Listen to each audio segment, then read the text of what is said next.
My name's Shawn Thomas. I'm the founder of First Responder Conferences. We organize 2-day mental health and wellness conferences around the country. We have 8 to 10 speakers with different backgrounds on different topics. The conferences are for all first responders. We include fire, police, dispatch, corrections, military, veterans, spouses, clinicians, chaplains, professional staff, so everyone's welcome to attend.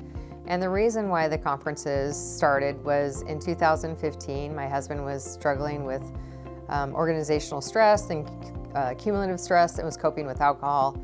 And it got to the point where he said, I need help. And I said, great, I'm glad that you're asking for help, but now what? We didn't feel comfortable reaching out to our department, asking for assistance. So I searched and I found a confidential resource and we got him the help that he needed. But during that whole process, I realized if we're both first responders and we don't know where to get help, there's got to be other people out there. So it was suggested at that time that we organize a mental health and wellness conference for first responders and their families. So we had this conference, which brought in around 150 first responders.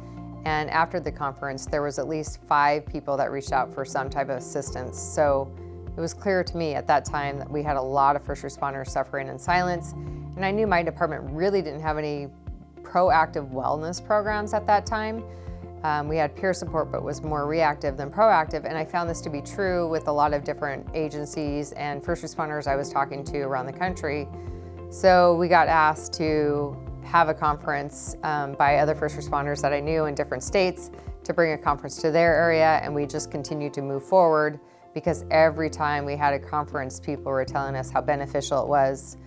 I had people call me and tell me that it saved their life, and so therefore I became really passionate about it, continued to move forward, and now we've done 64 conferences since 2016. And then we have exhibitors that have some type of resource, we like to call them resource partners, that are in the room with us, surrounding the first responders for the entire 2 days. Yeah, and our mission statement really is just to provide education, tools, and resources for our first responders to get through these difficult professions. If we can just help one person, that's all that matters. This is a place where there's so many resources available, and I can only do so much to doing research online on Google and through the contacts that I meet in life. But this is a place where there's a hub of everybody here. So the booths are available. They've done the work. You don't need to reinvent the wheel. Come here, really just have a seat, enjoy the show, really gain some insight, and make sure that you talk to every booth and get the resources that are available, not just for you, but for your department and for people that aren't really gonna, that are struggling, that you can help. And really giving you the resource connection to when bad days happen, that you know exactly who to reach out to. I think a big draw to this conference is the destination. It allows you to escape your day-to-day function, have a nice atmosphere, not be tied to the radio, not be tied to your phones, emails, and it has you just focus on yourself and improving yourself and educating yourself on how you can improve, giving you goals to take away for the next year. I just think for agencies that are considering hosting, I highly recommend it. Shawn puts an incredible amount of work into these conferences, and the resource connection and the speaker connections create lifelong friendships and lifelong resources, to where it's just building that network and that safety net for when individuals do need help, you know exactly who to reach out to. And I think the biggest thing is it shows from a leadership perspective that you care about your people and that you're taking care of your people. You genuinely need to love your people and care for them if you want a successful organization. We're in pain, and we have no idea. And so being able to recognize the metrics, like, okay, I just went through this intense event at work, and I go through several, is my behavior changing? Am I thinking thoughts often that aren't serving me? Am I getting further away from my relationships? How are my relationships? How's the way that I view myself? Am I eating properly? Am I sleeping properly? Just being able to become more self-aware. This conference has definitely brought a lot of self-awareness and a permission to have that self-awareness. For me, it is very rewarding when we have people who attend the conferences come back to us, whether it's that same day, a year later, where they say, you know, if it wasn't for this conference or if it wasn't for this resource that you had, I wouldn't be here today. We come back to First Responder Conference over and over because we like to seek out the people in this industry who care, who want to make a difference. And the First Responder Conference team, Sean and her team, they do that, they care.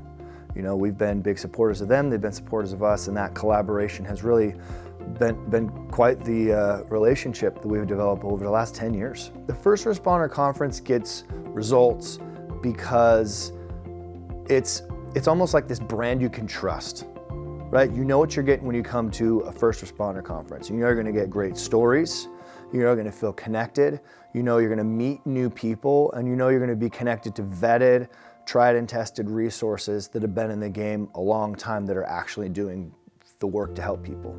The hardest thing for people, you know, the most painful thing for people is loneliness.